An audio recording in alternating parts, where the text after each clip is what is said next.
Think about the word loyalty for a moment.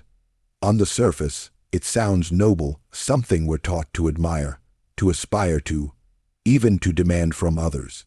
We're raised with stories of heroes who stayed loyal against all odds, soldiers who followed their leaders into battle without question, employees who stuck by companies through hard times, friends who never turned their backs. But here's a question that rarely gets asked. Who benefits the most from your loyalty? Because when you pull back the curtain, you'll often find that loyalty isn't a virtue, it's a tool. And more often than not, it's used by those in power to keep you in your place. You see, loyalty is most dangerous when it's a one-way street. And in the real world, that's exactly how it tends to operate. People in positions of power, employers, political leaders, even partners or friends, will sell you the idea that loyalty is everything, that sticking by them makes you good, trustworthy, moral. But who holds them accountable to give you that same undying loyalty in return? Very rarely will the loyalty be mutual, or even remotely equal in value. Take the corporate world as an example. You could give 20 years of your life to a company, staying late, sacrificing weekends, declining offers elsewhere, all in the name of loyalty. And yet, when layoffs come, when profits drop, when leadership changes, how quickly are people let go, forgotten, replaced? No watch, no ceremony, no repayment, just a cold email and a locked login. Was that loyalty ever real? Or were you simply useful as long as you stayed in line?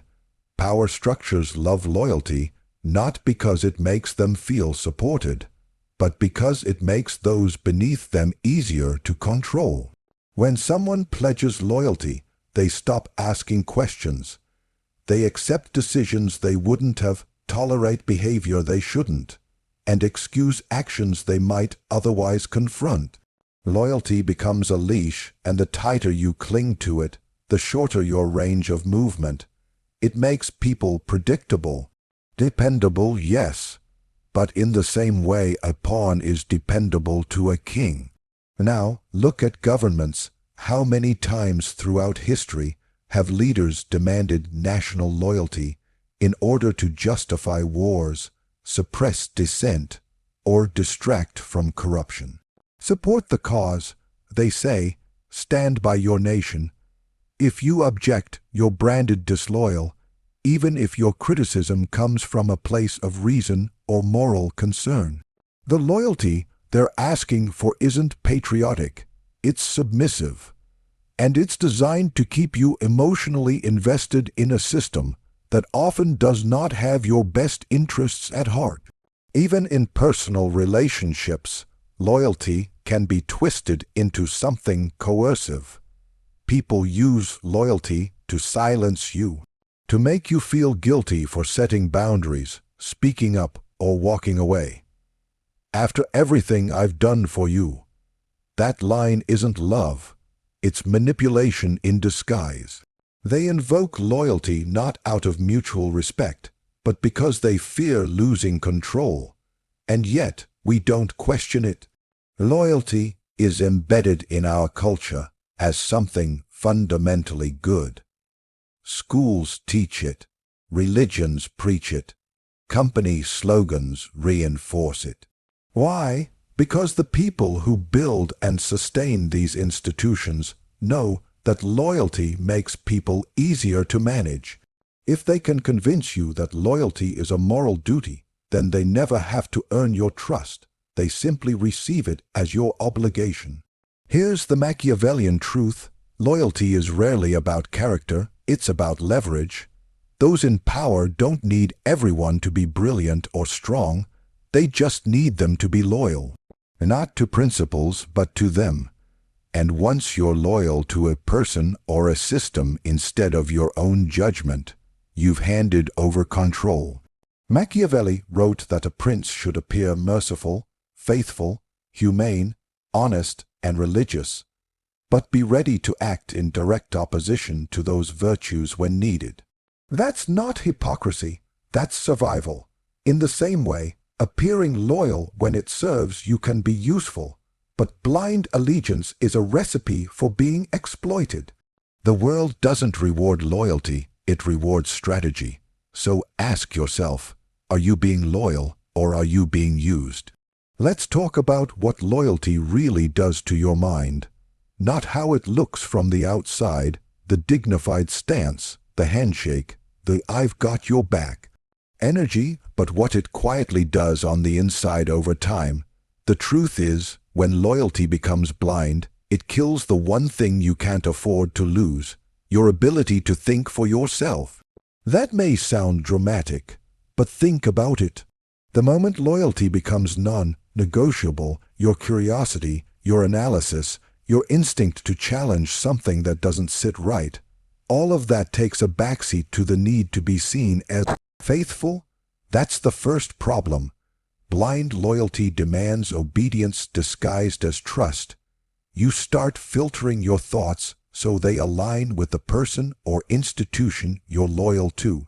You ignore red flags because challenging them feels like betrayal, even when your gut knows something's wrong. Over time, your loyalty creates a mental echo chamber where only ideas that support your allegiance are allowed to live. The rest, doubts, questions, dissent, get killed off in silence. And once your mind becomes a place where only certain thoughts are allowed, congratulations, you're no longer thinking. You're just defending your allegiance at all costs. This isn't just theory. Look around. People stay in toxic jobs, not because they don't see the dysfunction, but because they've convinced themselves that staying is the right thing to do. That it means they're reliable, committed, loyal. But actually it's fear. Fear of being seen as the quitter, the traitor, the one who gave up. So they stay. They shrink. They perform. All while the system takes more and more from them because it knows they won't bite the hand that feeds them, even when the hand is bleeding them dry. And it's the same story in relationships. People tolerate betrayal, disrespect, and mediocrity, not because they're blind to it, but because they've decided that their loyalty means staying no matter what. That's the lie, that your worth comes from how long you endure. But loyalty doesn't mean suffering in silence. That's not strength, that's surrender.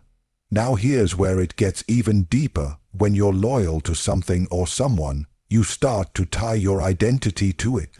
And once your identity is involved, your ego becomes the guard dog. Your job isn't just a paycheck anymore. It becomes who you are. Your political beliefs aren't just opinions, they're your banner. Your company, your religion, your party, your leader, these things fuse with your self-image. And now any threat to them feels personal. If someone questions what you're loyal to, you feel attacked. You get defensive. You close off. That's not intellectual freedom. That's psychological warfare, and you're losing it quietly, every day. This is exactly how control begins, not with chains and threats, but with a subtle, quiet expectation that loyalty requires you to stop thinking critically. And look, power loves this. Leaders, bosses, influencers, they don't want a movement full of skeptics. They want followers who won't question motives, who won't ask why, who'll keep showing up, donating, voting, working, posting, all without hesitation. Why? Because that means you're useful. You're predictable. You've become so loyal that you're no longer dangerous. And the moment you're not dangerous, you're definitely not free. Now don't confuse this with being disloyal just for the sake of rebellion. That's not power, that's chaos. No, what I'm talking about is strategic detachment. You must learn to separate your loyalty from your identity. Loyalty should always be earned, constantly reevaluated, and easily withdrawn when it begins to cost you your agency. Holding on to loyalty when it no longer serves you doesn't make you honorable. It makes you leveraged. A Machiavellian mindset doesn't villainize loyalty altogether, it just refuses to be ruled by it. It understands that loyalty is only as valuable as the intentions behind it. And when those intentions shift, so does the strategy.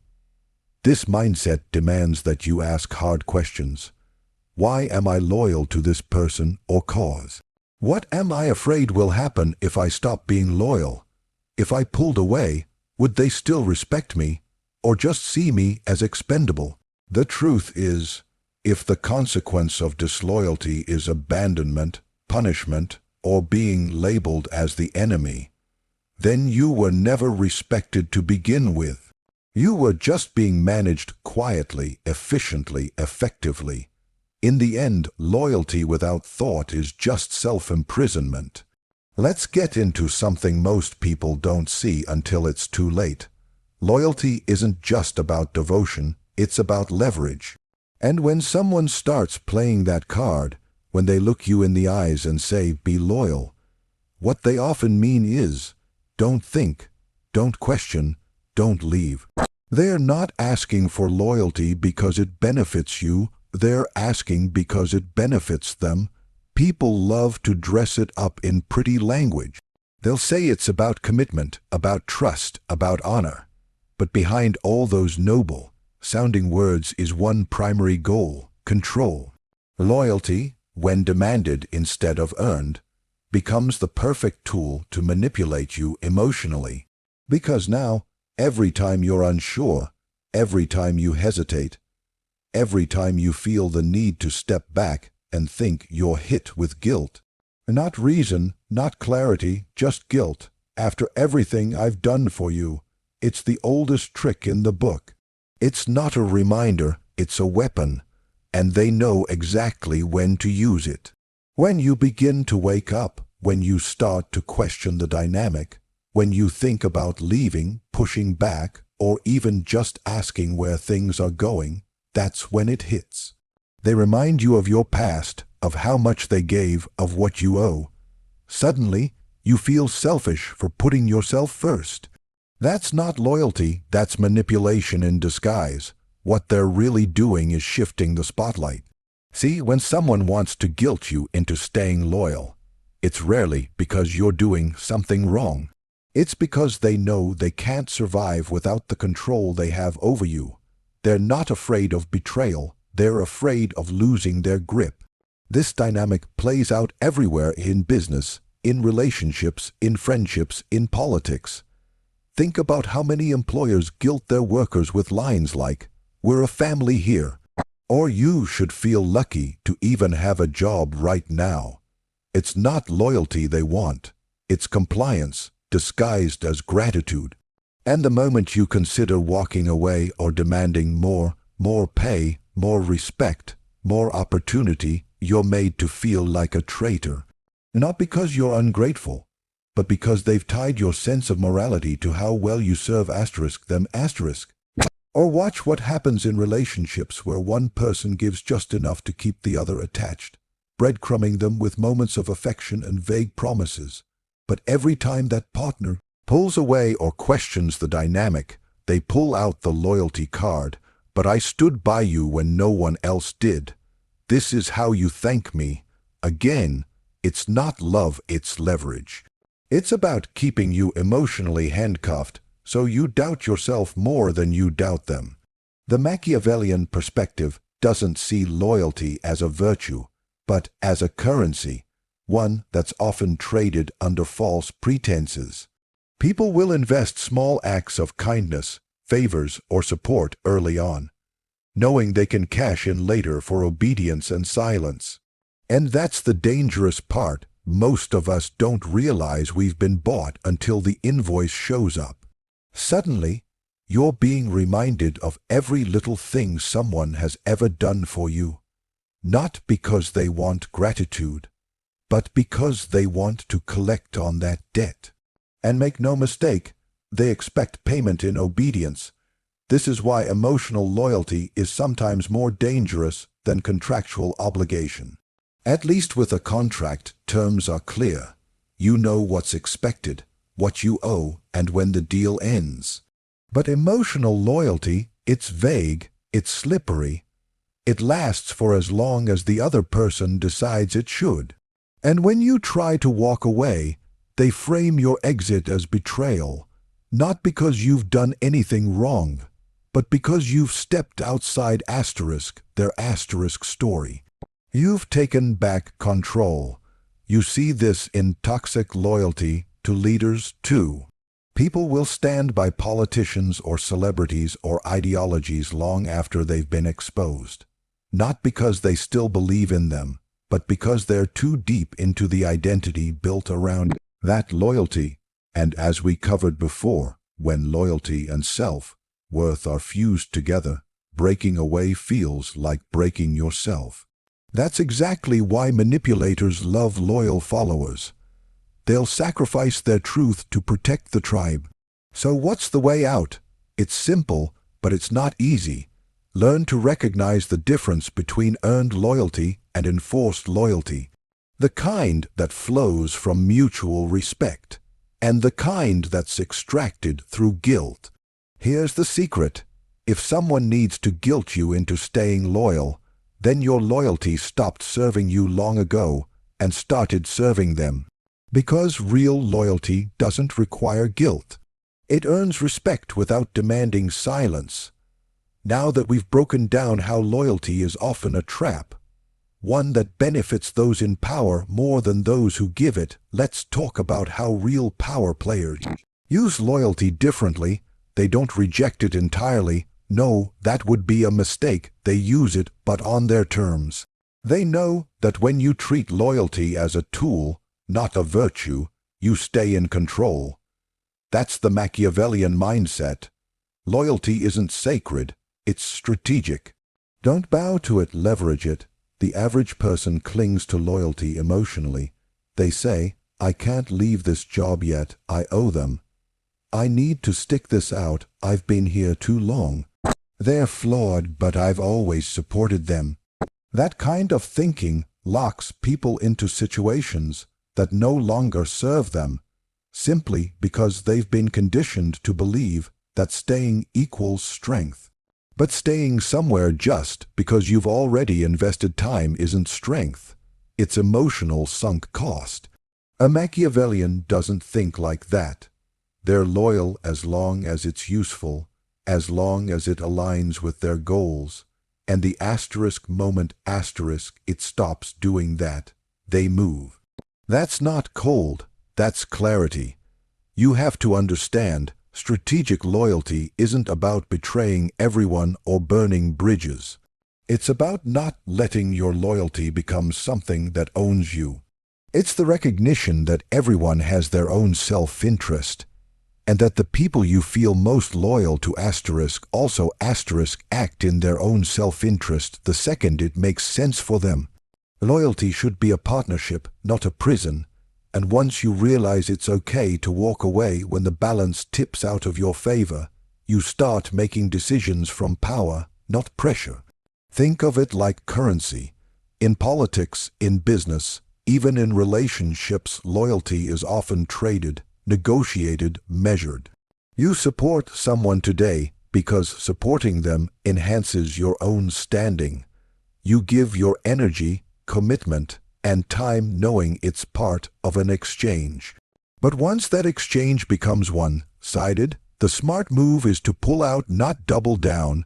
Every powerful person who's ever retained their influence long-term understands this. They never confuse sentiment with strategy. Even Machiavelli himself, writing for princes navigating brutal political landscapes, warned that appearances matter more than moral consistency. Loyalty is no different.